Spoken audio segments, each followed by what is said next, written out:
We're finally ready to get into a new book, the book of Exodus.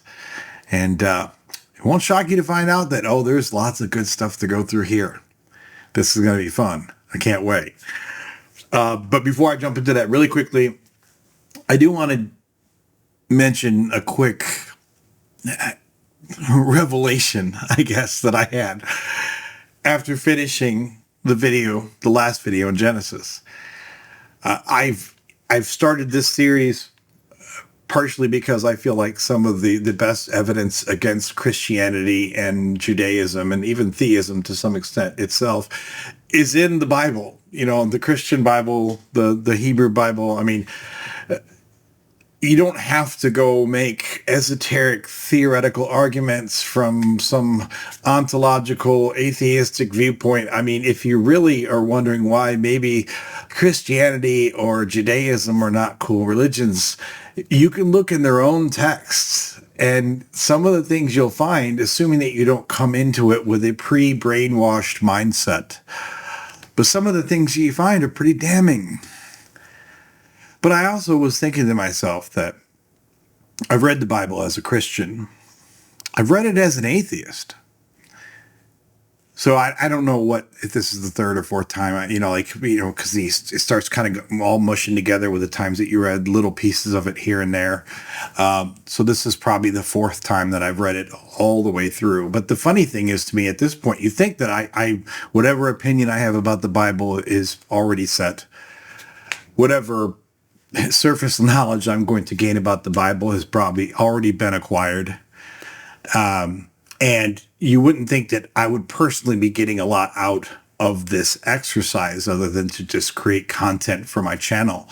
And strangely, that is not true. I have been learning a lot about the Bible, and not in a good way, since I've been going through this exercise. And it's been surprising me because, again, I'm already an atheist. I've read it as a Christian. I read it as an atheist. At this point, you think it would just be me going through what I already know and saying, yeah, that sounds weird, or yeah, I don't believe that. Yeah, that's fine, whatever, and just kind of working through it.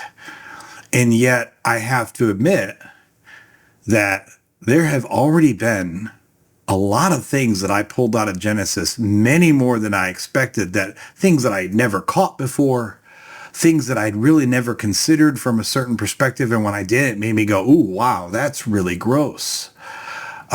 Just things that were very unflattering that I had never even thought of. And this is a dude who has no love of religion and is already an atheist. You think I already would have covered these things, and yet I had not.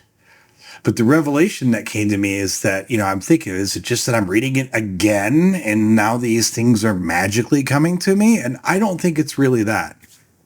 I think what it comes down to, I've criticized that Christians, whether they're new Christians like as children or what have you, or whether they're dyed-in-the-wool Christians from years and years ago, regardless, they tend to open the Bible and read it from a pre-brainwashed point of view. They already have their opinions on the books and the major characters and the edicts of God, etc. And there's probably not a lot they're going to read that's going to change anything. But even as an atheist, I have to admit that there's a lot here that I'd never caught before. And I think I know why. Because even as an atheist, when I read the Bible, the chapters themselves aren't terribly long. Usually you can read through a chapter in anywhere from, 3 or 4 minutes up to maybe 15 minutes if you're a slow reader and it's a really long chapter. And I think you tend to just kind of go through them. You just kind of march through a chapter. These are the names of the sons of so-and-so. And then Joseph went up to here, and then God spoke to Abraham and said this. And, and then they all had to sacrifice 5 fatted lambs and cows. And, it just kind of drones a little bit. And it's not exactly great literature for most people, because even if you believe in what it says, most of it was written 3,500 years ago, and it doesn't speak to us very well. So I think we tend to just knock it out, whether you're pro-Christian or anti-Christian or anywhere in between. But doing this channel, Of course, I don't want to just sit there and just blurt it out for the first time in years when I'm on the camera. So I pre-read this a little bit, not too much time, and I make some notes, and you're just trying to make notes for things that stick out to you, like, that's a talking point, or that's an interesting thing to talk about or think about, or I haven't considered this. And when I started doing it that way, there was so much more that came out of the text to me. And I guess, Christians could say the same thing in favor of the book. Like, oh, if you really dive into it, there's all these great things to, details to pick out. And that's fine too. If you're Christian, pro-theist, whatever, then fine. If you're finding more out of, more in it. But it's just incredible to me how when you pay attention sometimes on a word by word or sentence by sentence basis, and you really start thinking, wait, what does that mean? Sometimes the answers are a little shocking even to me. What does that even mean? I'll just give you one quick example. Like in Genesis, when I was reading Genesis, I don't know how many times I've read Genesis before, but it wasn't until this time that I'm reading it, and with no direction from anyone else, I'm reading the stuff about Abraham and Sarah and how they are staying with the Pharaoh and they're staying with Abimelech, and all these times Sarah's basically getting pimped out to these kings. And it wasn't long before I looked at it and I said, wait a minute, does Sarah have STDs? Because they keep talking about these houses having diseases and how God has to cure the diseases after she's gone. And no, the text doesn't say that. But it really seems like that when you read the text. And then I found that I went and looked on YouTube, not for this answer, but I just happened to be on YouTube. And there's another atheist content creator on YouTube who has a video that talks about the STDs of Sarah. And I thought, oh my gosh, it's not just me. Like, it's there for the reading. But if you're already presupposed to love Christianity, you're not going to come to that conclusion when you read it. And even if you're not, you're probably just going to read through that stuff pretty quickly and think, oh, the Pharaoh's house had diseases and God cured them, and sure, whatever that means, and you move on. But this has been a very enlightening experience for me. So all that being said, I'm excited to get into all the joy that is Exodus. We're finally out of Genesis. We've gone through the life of Joseph, and now we are here to start Exodus. So this is Exodus 1. The Israelites oppressed. These are the names of the sons of Israel who went to Egypt with Jacob, each with his family: Reuben, Simeon, Levi, and Judah. That's weird. It puts Levi. It says Reuben, Simeon, Levi, and Judah, a pair somehow. Issachar, Zebulun, and Benjamin. Dan and Naphtali. Gad and Asher. The descendants of Jacob numbered 70 in all. Joseph was already in Egypt, which they kind of covered before, but I guess they're giving us numbers now. Now Joseph and all his brothers and all that generation died, but the Israelites were exceedingly fruitful. They multiplied greatly, increased in numbers, and became so numerous that the land was filled with them. That's very interesting to me, because we've already seen, even though we have not gotten to the laws that the religious laws in later chapters and books that explicitly endorse slavery, we've already gotten some pretty strong endorsement of slavery through the fact that the God's chosen people have slaves, and he tells them what to do with the slaves, and he doesn't tell them anything's wrong with having slaves. So there's a very implicit, at least at this point, sponsoring or endorsement, if you will, of slavery. And that, to be fair, the godly people like Jacob and Abraham and all that, they weren't alone in this. Slavery was a common fact at that time of life, unfortunately. But at no point that I know of, even later in the other chapters and books, we'll see, I might be wrong on this, but at no time does God say, yeah, be careful how many slaves you have, especially foreign slaves, because that can be a problem. Because here it says on verse 8, then a new king, to whom Joseph meant nothing, came to power in Egypt. Look, he said to his people, the Israelites have become far too numerous for us. Come, we must deal shrewdly with them, or they will become even more numerous, and if war breaks out, will join our enemies, fight against us, and leave the country. I just want to make it clear here that for many, many nations that have had a high dependence on a slave economy or a slave workforce, this is not new. I mean, this has been a common problem throughout history. This is later than Exodus, of course, but the Romans, at numerous times in their history, wrestled with this problem badly because they, at times, had an economy that did not just have slaves, but had an abundance of slaves. And a lot of these slaves were not Roman. Well, by definition, none of them were Roman citizens, because you couldn't be a slave and a Roman citizen. If you were a slave, you were not a Roman citizen. But so these are non-Romans. These are basically foreigners amongst you who you're probably treating like crap. I mean, even if you treat your slaves well, you're still treating them like slaves. There is no great way to treat a slave while still keeping them a slave. And when they get to be too numerous, you got to keep looking around and thinking, we may have them subdued now, but what happens when they decide enough's enough? I mean, this is not an uncommon problem, and the Pharaoh's running into it. I don't know if God ever speaks to it. I don't think he does, but we'll see in later chapters. But I think in this regard, Pharaoh knows more about slaves than God does. So Pharaoh's complaining, hey, this is essentially a threat to our country. All these foreigners here that are slaves now, but what if they get wise or decide to rise up? So they put slave masters over them to oppress them with forced labor, and they built Pithom and Ramses as store cities for Pharaoh. But the more they were oppressed, the more they multiplied and spread, so the Egyptians came to dread the Israelites and worked them ruthlessly.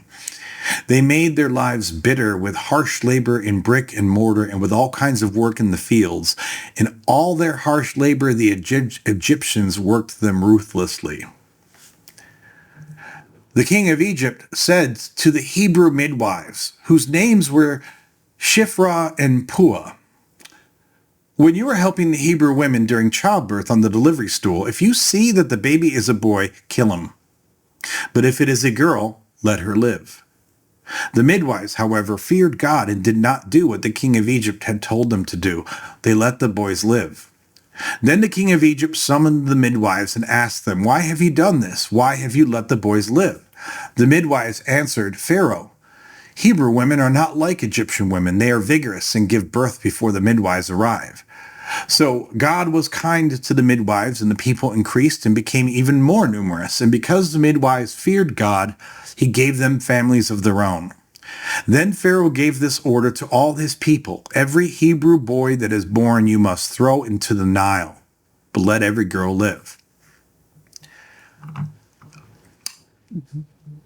There's some BS here. Something's out of whack. I'm going to explain this to you here. Almost from the beginning of this chapter, it's saying, oh, there's just too many of these darn Israelites. We know they came in with 70, but this is clearly a good while after that. I mean, Joseph lived to 120 or something like that and then died. And, now he's already dead. So we're at least 2 or 3 generations past that. I don't know what the numbers are. They don't tell us the numbers, but they do tell us that the land was filled with them. That makes it sound like there's a lot of damn Israelites around. But then what happens with the Pharaoh, the king of Egypt, and these midwives makes no sense. It says, the king of Egypt said to the Hebrew midwives, whose names were Shiphrah and Puah. That's 2 people. 2 midwives. I don't know what the ratio is in the population of ancient, Israelites in when they were captives in Egypt, but I mean, how many midwives how many people would you have per midwife in your population? 500, 1,000? I mean, I would think you'd have at least one midwife per 1,000 people. So when it says the king of Egypt, who's afraid that these Israelites are filling his country, said to the Hebrew midwives, whose names were Shiphrah and Puah. In other words, he's saying there were two midwives. What? I mean, that can't be more than 2, 3, maybe 4,000 Hebrews in your country. Israelites, Hebrews, same thing. I don't know what the population was of ancient Egypt back then, but I mean, across the whole country, it had to be 1 million people plus, a couple million. I mean, something. The cities at that time often had, the villages would have 1,000 people or 500 people. The small cities, not villages, the small cities, bigger, the big metropolises might have, 20,000 people or something like that. But of course, you had a lot of people scattered around the countryside too. That's what I'm saying. The population of the whole country had to be at least 1 million, if not several. And if there are two midwives, that makes no sense. That the land was filled with them. If you Google this, I didn't even Google how many Israelites were there in Egypt. I actually Googled what would be the ratio of midwives to, ancient Hebrews. And this must be a common question, because when I Googled it that way, the answer that came back from Google's AI thing was basically saying, yeah, we don't know. The scriptures, according to scriptures, there were two midwives, but, a lot of people have assumed that they were like managers, essentially, that they were talking to the other midwives, and that there may have been as many as 500 midwives that Shiphrah and Puah were talking to. But even that doesn't make a whole lot of sense. Here's why. Because the edict that came down from the king, I mean, I'm going to assume that the king's not a freaking idiot. Maybe he is. I don't know. But let's just assume he's not mentally ill. The edict that came down from the king only makes a little bit of sense if you assume that there's only a handful of midwives in place, because he's saying, if it's a boy, kill him. And if it's a girl, let her live. Well, there's only, I know midwives, if they were underhanded and evil, could do a lot of things to kill a baby that maybe even the parents wouldn't know you had done. But it wouldn't be long with your deliveries before this had happened 3 or 4 or 5 times in a row. People would be like, what the hell? All of Shiphrah's male children that she gives birth, that she helps to give in birth, die. And all of Puah's male children that she helps to deliver die. I mean, this strategy by the king doesn't make any sense if they're helping to deliver all kinds of babies. And if the land is filled with Israelites, not only could 2 midwives not handle that load, but it doesn't make any sense that an edict like this would go without being discovered very long at all. Now, if there were only 2 midwives and not 500, maybe they could have gotten away with this crap for a little while, because it wouldn't be that much. But then if there were only 2 midwives and there aren't that many deliveries, then it means that the land's not really filled with Israelites, is it? So this doesn't make any sense. Either the land isn't really that filled with Israelites, or there are a lot of Israelites and they're trying to push these directives to kill all the male children to a whole bunch of midwives, which that's going to blow up in your face. I mean, there's no way you can keep that secret. And that's just going to, first of all, you're going to end up with a lot of midwives being killed by, angry villagers and stuff, angry Hebrews that realize that you've killed all their male children. None of this really makes sense. It makes for a nice story, the oppressed Israelites, and the king didn't like them, and he's trying to kill their boys, and he does this underhanded thing to try to get the midwives to kill them. But that's not going to happen. Come on, it doesn't even work. The math doesn't work. And this is really called out as well. I mean, even aside from the math, humanistically, it just doesn't make any sense, because it says the midwives answered Pharaoh. It says, first of all, that they didn't do it. That they let the boys live because they're midwives. Their job is to try to deliver living children. If they didn't care about delivering living children, they wouldn't be midwives. And if they weren't very good at delivering living children, at least according to whatever the standards were of the day, they wouldn't be midwives for long. So they didn't do it. It says, when you are helping the Hebrew women during childbirth on the delivery stool, if you see that the baby is a boy, kill him. But if it is a girl, let her live. But the midwives, however, feared God and probably the other Hebrews, and did not do what the king of Egypt had told them to do. They let the boys live. Then the king of Egypt summoned the midwives and asked them, why have you done this? Why have you let the boys live? And the midwives answered Pharaoh, I love this. Hebrew women are not like Egyptian women. They are vigorous and give birth before the midwives arrive. Was their excuse that Hebrew women are brawny as hell?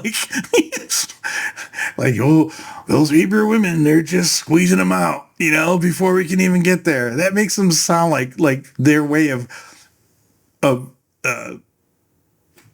getting the Pharaoh off their back was basically to say that our women are like cows, like they're just squeezing out these kids. They don't even need help. That's hilarious to me. So I guess the answer was, our women are just too brawny and that doesn't help. But the fact, I'm saying my contention that this whole initial strategy of the Egyptian kings, if it even ever was a thing, made no sense, because you can even see it in his remedy for it. Because then in his remedy, he says, then Pharaoh gave this order to all his people. Every Hebrew boy that is born you must throw into the Nile, but let every girl live. See, when you try to do it underhanded by telling the midwives, you're basically putting the midwives, you're hanging them out to dry. And that's not going to work, because even if they went along with it and managed to kill a few of the male children, like I said, that's going to backfire really fast. If you want to commit this kind of genocide, you basically have to own it and tell everyone there's a royal decree. The Pharaoh says kill the Hebrew boys, because if you don't, it could come back on you. I mean, the only way you're going to even get other people to buy into this genocidal act is if you make it clear that this is a pharaonic decree. Otherwise, it doesn't make any sense. So that is Exodus 1. See, let's get into Exodus 2 here. The birth of Moses. Now a man of the tribe of Levi married a Levite woman, and she became pregnant and gave birth to a son. When she saw that he was a fine child, she hid him for 3 months. But when she could hide him no longer, she got a papyrus basket for him and coated it with tar and pitch. Then she placed the child in it and put it among the reeds along the bank of the Nile. His sister stood at a distance to see what would happen to him. Then Pharaoh's daughter went down to the Nile to bathe, and her attendants were walking along the riverbank. She saw the basket among the reeds and sent her female slave to get it. She opened it and saw the baby. He was crying, and she felt sorry for him. This is one of the Hebrew babies, she said. Then his sister asked Pharaoh's daughter, Moses' sister, that is, asked Pharaoh's daughter, shall I go and get one of the Hebrew women to nurse the baby for you? Yes, go, she answered. So the girl went and got the baby's mother. Pharaoh's daughter said to her, take this baby and nurse him for me, and I will pay you. So the woman took the baby and nursed him. When the child grew older, she took him to Pharaoh's daughter, and he became her son. She named him Moses, saying, I drew him out of the water. This is, of course, a very famous story. It all kind of is at least reasonably believable if you assume that the Pharaoh hates the Israelites now and wants to get them out and wants to kill all the male children. It all gets, it's, like I said, fairly believable until you get to that last paragraph, and then it's like, wait, what? Wait, although I do love the fact that it's like, can you find a Hebrew woman to nurse the kids? So what do? They go find Moses' mom. So then Moses' mom got paid to nurse him, which I guess, of course, was nice because she got some more time. Well, it was nice, first of all, because assuming, I guess she then knows her son's not going to be murdered or eaten by a crocodile or something. But also she gets to spend more time with him as she gets paid to nurse him. So it's fun, I guess, an interesting side note. But the last part of this makes no sense to me, because it says that, they know it's a Hebrew child. I mean, Hebrews and Egyptians look different. They tend to have different skin tone and different hair texture. So there are ethnic barriers here. So that's why as soon as she sees Moses in the reed boat, she knows this is one of the Hebrew children, and she knows why this is happening because she knows her dad has ordered them all to be murdered. That all tracks. But then it says, so the woman took the baby and nursed him. When the child grew older, she took him to Pharaoh's daughter, and he became her son. Wait, what? How does that work? I mean, I understand that Pharaoh probably had a bunch of sons and daughters, and he probably doesn't spend a whole lot of time doting over his daughter, because like most kings, he's got a brood of children, maybe with different women, and he's got his affairs of state, and he's got his concubines and all this stuff. But still, the Pharaoh's daughter is going to be around the Pharaoh all the time. She's going to be, in court. She's going to be, at least in his vicinity. And if he is in his vicinity, it's going to become clear to him at some point that you have this new son, which I never saw you pregnant with. And it's going to be clear to him pretty early that that's not an Egyptian kid. In fact, he kind of looks like a Hebrew to me. Now, I guess, I don't know. I mean, the Hebrews aren't absolutely distinct in their ethnic makeup. So I guess he should have, and I'm sure did know that Moses is not an Egyptian kid. Maybe she lied and said, no, he's a Canaanite or he's a Hittite or something, because they all would have looked pretty similar to the Hebrews. But it doesn't say any of that. It just says basically she took a Hebrew kid, made him her son, by adoption, and then raised him as her own. You were right under the nose of the Pharaoh. That makes no sense. I mean, if you think I'm over litigating this, just think of an analogy. All right, what's the most recent formal slave setup that we know here in the U.S.? It's chattel slavery from the American South, right? Imagine if the plantation owners, who's of course is a white dude, his daughter finds a black child, a black boy, and decides to raise him as her son in the house of the plantation owner. Yeah, does it sound kind of weird now or unlikely? See, when you put it in more modern context or things that we're more familiar with, suddenly the story seems to sound kind of stupid. That's not going to happen. I mean, there were black slaves who lived, in the house. They were, as the phrase goes, house Negroes. I mean, and house slaves, that's what they called each other. And, you had the field slaves and the house slaves, and the house slaves lived a better life because they had to trust the master and they could live with relatively more comfort in the house. But it's a big difference between saying you might have been a house slave versus your black child would have been raised as her own son by the plantation owner's daughter. Come on. Come on. That ain't happening. Just come on. Moses flees to Midian. We are still in Exodus 2. One day after Moses had grown up, he went out to where his own people were and watched them at their hard labor. He saw an Egyptian beating a Hebrew, one of his own people. Looking this way and that and seeing no one, he killed the Egyptian and hid him in the sand. The next day, he went out and saw two Hebrews fighting. He asked the one in the wrong, "Why are you hitting your fellow Hebrew?" The man said, "Who made you ruler and judge over us? Are you thinking of killing me as you killed the Egyptian?" Calling him out. Then Moses was afraid and thought, what I did must have become known. Well, I'm sure it became known amongst the other slaves. I mean, Word travels when something like that happens. I mean, it may not have been known amongst all the Egyptians, but come on.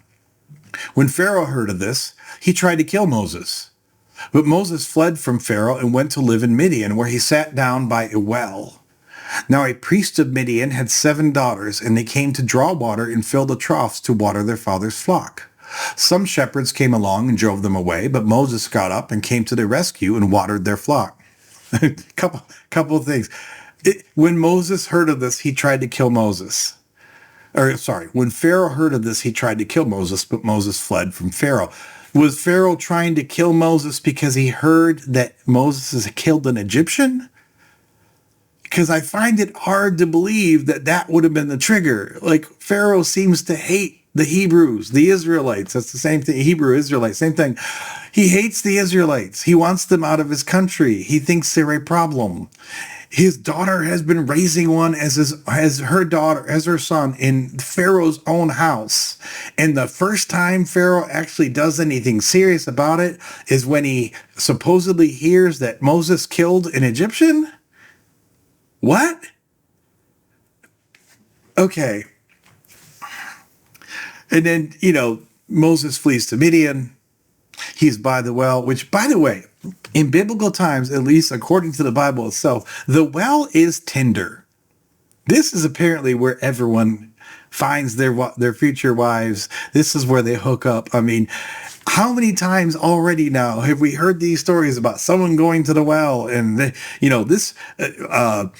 Jacob met Rachel at the well when they wanted to get Rebecca met Isaac at the well. I mean, the well is Tinder. You could say, well, it makes sense at the time, like this is where the women are going to come and fill their cisterns or whatever. But I almost wonder if it's one of those things they put in on purpose. Like in old time Hollywood, when you couldn't show people having sex, they'd show them smoking.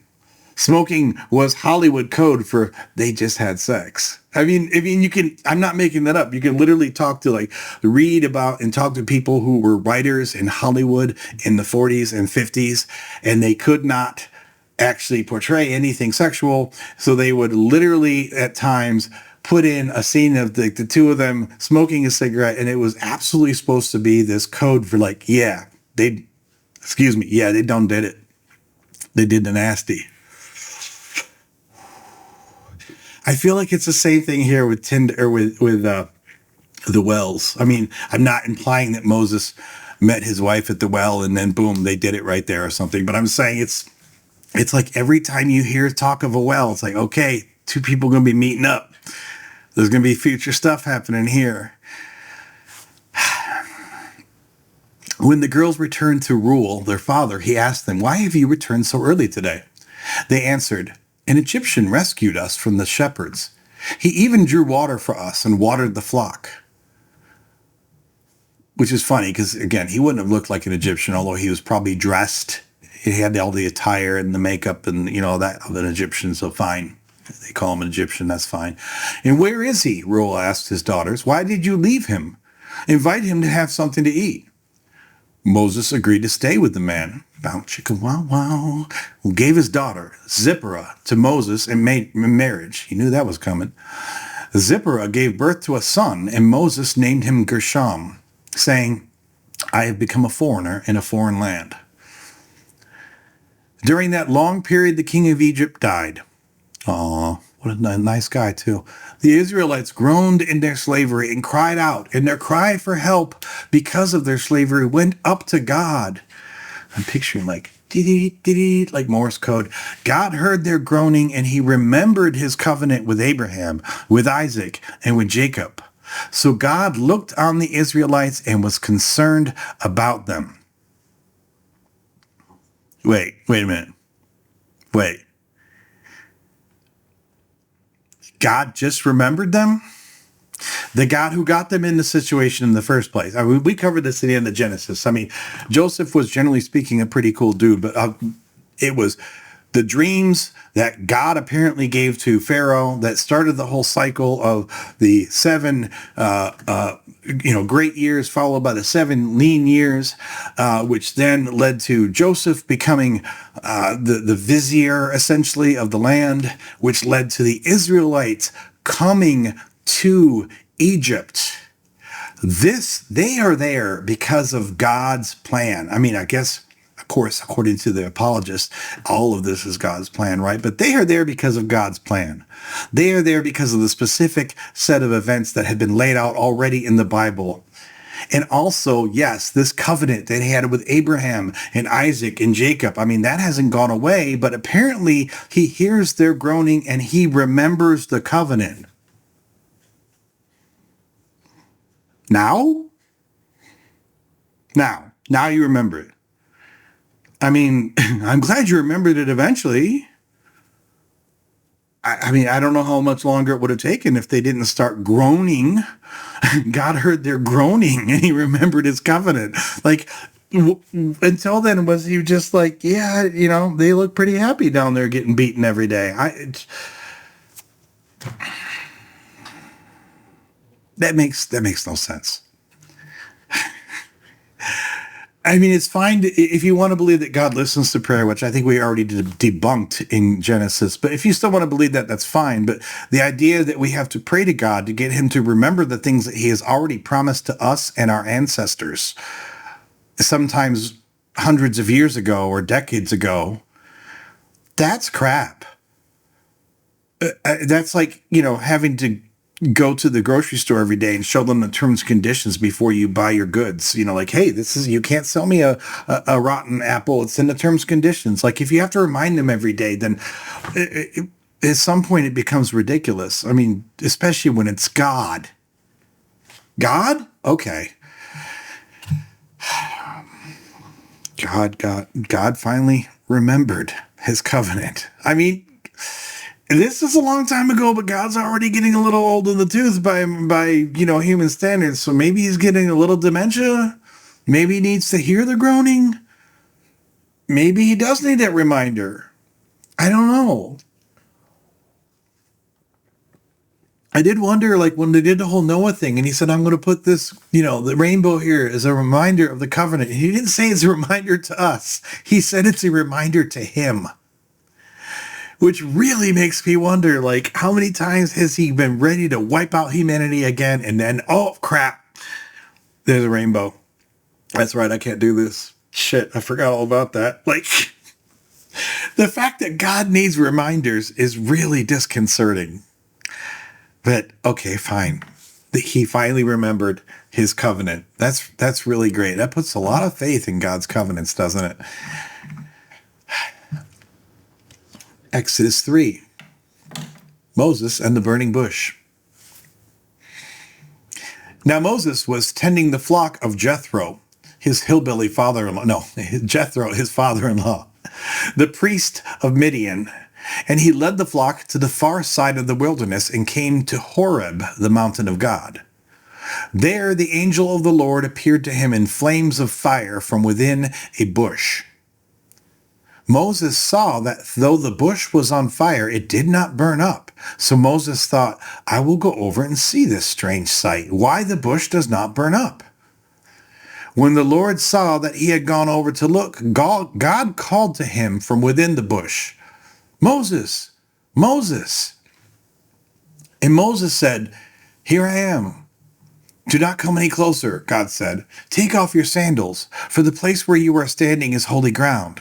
Then he said, I am the God of your father, the God of Abraham, the God of Isaac, and the God of Jacob. I just remembered that this morning when people started groaning. No, it doesn't say that. At this, Moses hid his face because he was afraid to look at God. The Lord said, I have indeed seen the misery of my people in Egypt. I have heard them crying out because of their slave drivers, and I am concerned about their suffering. So it's really good of him. So I have come down to rescue them from the hand of the Egyptians and to bring them up out of that land into a good and spacious land, a land flowing with milk and honey, the home of the Canaanites, Hittites, Amorites, Perizzites, Hivites, and Jebusites. And now the cry of the Israelites has reached me, and I have seen the way the Egyptians are oppressing them. So now, go. I am sending you to Pharaoh to bring my people, the Israelites, out of Egypt. But Moses said to God, who am I that I should go to Pharaoh and bring the Israelites out of Egypt? And God said, I will be with you, and this will be the sign to you that it is I who have sent you. When you have brought the people out of Egypt, you will worship God on this mountain.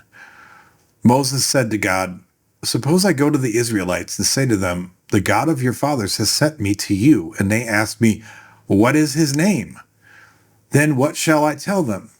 God said to Moses, I am who I am. This is what you are to say to the Israelites. I am has sent you. We're going to go back over some of this. Trust me, I'm just trying to get to the reading. God also said to Moses, say to the Israelites, the Lord, the God of your fathers, the God of Abraham, the God of Isaac, and the God of Jacob has sent me to you. God also said to sent me to you. This is my name forever, the name you shall call me from generation to generation. Go, assemble the elders of Israel and say to them, the Lord, the God of your fathers, the God of Abraham, Isaac, and Jacob, appeared to me and said, I have watched over you and have seen what has been done to you in Egypt. And I have promised to bring you up out of your misery in Egypt into the land of the Canaanites, Hittites, Amorites, Perizzites, Hivites, and Jebusites, a land flowing with milk and honey. Once again, let's just repeat all of that all again. The elders of Israel will listen to you. Then you and the elders are to go to the king of Egypt and say to him, the Lord, the God of the Hebrews, has met with us. Let us take a 3-day journey into the wilderness to offer sacrifices to the Lord our God. But I know that the king of Egypt will not let you go unless a mighty hand compels him. So I will stretch out my hand and strike the Egyptians with all the wonders that I will perform among them. After that, he will let you go. And I will make the Egyptians favorably disposed toward this people, so that when you leave, you will not go empty-handed. Every woman is to ask her neighbor and any woman living in her house for articles of silver and gold and for clothing, which you will put on your sons and daughters, and so you will plunder the Egyptians. Oh man. Let's go through a couple things here. First of all, one thing really kind of lawyeristic here, but I just have to mention it. I don't know how many times this happens, but it always just strikes me as so odd. It says he goes to the mountain of God, and there the angel of the Lord appeared to him in flames of fire from within a bush. Moses saw that the bush was on fire. It did not burn up. So Moses thought, I will go over and see this strange sight, why the bush does not burn up. When the Lord saw that he had gone over to look, God called to him from within the bush, Moses, Moses. Notice they're using God as being in the bush and the angel of the Lord as one and the same. There the angel of the Lord appeared to him. It doesn't say the Lord appeared to him as a burning bush. It says the angel of the Lord appeared to him in flames of fire from within a bush. And yet when Moses walks toward it, then it says that Lord saw that he had gone over to look. God called to him from within the bush, Moses, Moses. So the angel of the Lord is the burning bush. God is in the bush. The angel of the Lord is the Lord. You go figure that out. I'm sure all the apologists have a great answer for you, but you go figure that out. Makes no effing sense. That's great. I love that the Lord, the omnipotent, omniscient, omnipresent, end all be all of divinity, appears as a burning fricking bush. Really? That's what you got. A burning bush. You couldn't think of anything that was just, I mean, apparently Moses didn't need convincing because he's like, wow, there's a bush there that does not burn up. I guess Moses had never seen a candle in his life. So he thinks that if it doesn't burn up immediately, it must be God. But really, of all the things God can do and all the forms that one would assume God could take. I mean, even if he could be like a 20-foot man made of gold, or he could have wings, or he could shoot lightning bolts out of his arse, but instead it's a burning bush. I bring this up because, if you come back from the mountain and you tell me, Adam, I just saw God. And I'm like, what? You saw God? And yeah, he talked to me. And I'm like, what did he look like? He was a burning bush. That's my look. You saw a burning bush, but you saw God. Okay. Sure, I'm like, over here calling like to Baker act your ass. Like, yeah, I have a friend who needs a mental health visit. Like, really? A burning bush. Okay. That's the best the Lord's got, I guess. And then they're on this mountain, and God's like, whoa, don't come any closer. Take off your sandals, for the place where you are standing is holy ground. What happens if he doesn't take off his sandals? What happens if, when God is not appearing to Moses at this time, someone just walks with sandals over the top of that mountain? Do they get disintegrated? Do they get struck by lightning? I mean, we've seen where God's happy to just strike people down for being wicked with no other explanation, because God is a murderous SOB. I'm just thinking that Moses is walking around outside. I mean, of course he has sandals on. It's the top of a mountain. It's not a temple. It's not a church. But apparently, whoa, take your shoes off first. Like, what kind of old lady crap is that? Like, okay, before we get down to this whole saving the Israelites thing, take your shoes off and put them by the door. Yeah, I don't want you tracking dust onto the Holy Land. Like, okay, sure.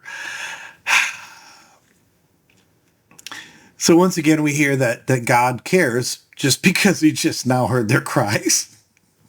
That's awesome. We get the first reference to the famous phrase, a land of milk and honey, which I just think is weird, because if you look up where he says the land of the Canaanites, the Hittites, the Amorites, the Perizzites, the Hivites, and the Jebusites. If you look up where this land was, it's it's the West Bank, it's the Middle East, it's Israel, it's Syria, it's Turkey, that kind of area. And I'm not saying that there aren't lush areas in that region, but I think even in the best scenario, the land of milk and honey, like a land flowing with milk and honey. I mean, clearly it's a bit of over the top exaggeration, just to tell them, look, I'm going to send you someplace wonderful. But these might be nice places when they're not under civil war. But the idea that these are land of milk and honey, like, I can think of much, Hawaii sounds like the land of milk and honey to me. If he said, you have been good and I'm going to save your people and I'm sending you to Hawaii, that sounds like the land of milk and honey to me. The land of the Canaanites, Hittites, Amorites, Perizzites, Hivites, and Jebusites does not sound like the land of milk and honey to me. But maybe it's because I'm, just some Westerner. I don't know. But this whole idea that, now I've decided, now I realize that, oh, you guys, you people are not happy. Omniscient my ass. This is not an omniscient God. This is a borderline clueless God. And then he talks about this sign. Where is this? I have to find this. Give me just a second. And God said, Moses said, who am I that I should go to Pharaoh and bring the Israelites out of Egypt? And God said, I will be with you. And this will be the sign to you that it is I who have sent you. First of all, that sentence, this will be the sign to you that it is I who have sent you. What sign? I will be with you, and this will be the sign to you that it is I who have sent you. When you have brought the people out of Egypt, you will worship God on this mountain. The fact that you worship God on this mountain will be a sign that I have sent you. So in other words, after you've already freed the people, this will be the sign. Like, that makes no sense. I mean, it chronologically makes no sense. Moses is asking, who am I that I should go to the Pharaoh? Basically, he's saying, look, when it's all done, you'll understand it's I who have sent you. But at that point, of course it will be. When it's all done, doesn't make any sense. What sign? But then I love this. This is the most arrogant, ridiculous shit in the world. I don't care if it's God. I don't care if it's divinity. But this. Suppose I go to the Israelites and say to them, the God of your fathers has sent me to you. And they ask me, what is his name? It's like, first of all, is this Rumpelstiltskin? Like, is this, what kind of test is this? Like, we'll know you talk to God if you know his name. It is Rumpelstiltskin, really.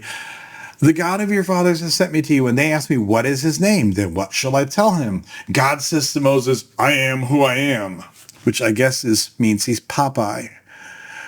I am who I am. Like, what kind of arrogant, nonsensical crap is that? And that's what's going to convince the other Israelites when they say, well, what is his name then?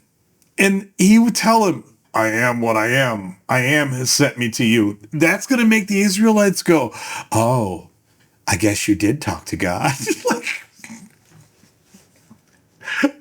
so now I know that if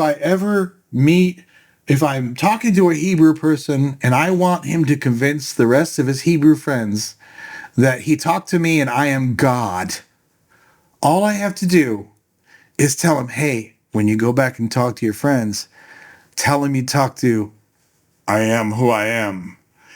And that will convince everyone that you spoke with God. That and the burning bush, of course, because if it's a burning bush, it must be God. Bushes don't burn on their own unless God makes it happen. So that has to be God. And, oh, I am who I am. Well, oh, you clearly spoke with God then. Okay. Yeah. I am who I am. Can you imagine, like, in any other social context, like, oh, who's that you're talking to over there? Oh, I am who I am. Like, what the hell? And that's all it takes to convince them.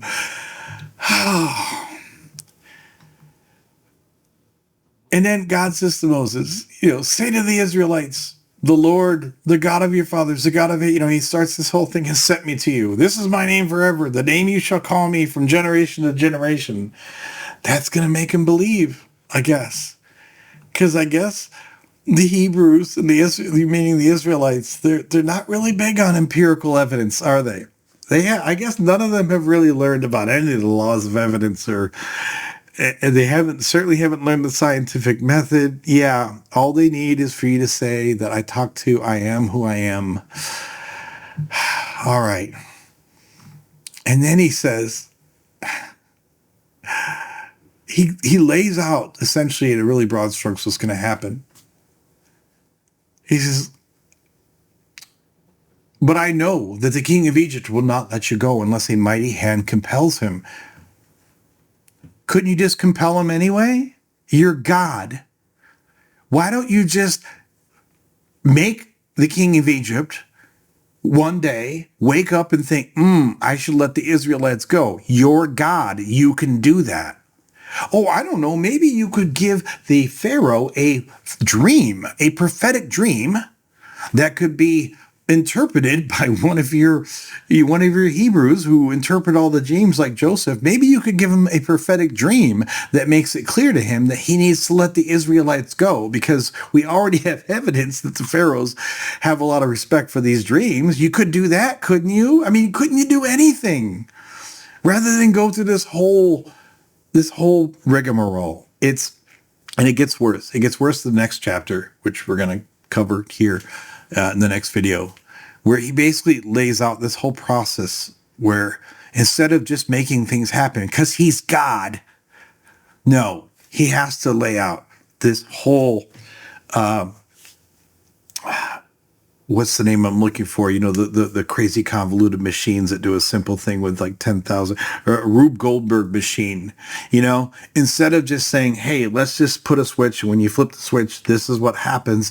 No, you create this incredible ridiculous sequence of events where you flip the switch and it makes a bird fly across, or then sits on a lever, which then makes a mouse do the, like it sends a marble going down this ramp. I mean, that is your God. That is your Christian God, your Jewish God right here, because he's already started to lay this out, how he's going to make you jump through these hoops. But, chapter 4 is coming up, and it's going to get even clearer how he's going to make sure that this is as hard as possible. And when you realize why he's doing it, it's even more gross. But we'll get into that in the next chapter. So for now, we're going to break off with having finished Exodus chapter 3. Please join us again for Exodus chapter 4, another edition of an atheist Bible reading. And thank you for tuning in once again to Skepticus. I am Adam. I am glad you're here. I appreciate the view. I appreciate any attention or love you give me, or any criticisms. If there's anything I've gotten wrong, and I know I have, put it in the comments, call me out, tell me I'm an idiot. I can take it. Even tell me why. I just don't understand, because if I knew God and accepted Jesus into my heart, then I'd understand all this so beautifully. I mean, it's not going to get you very far, but you can try that crap. I don't care. But thank you for joining us, and we'll catch you again on Skepticus.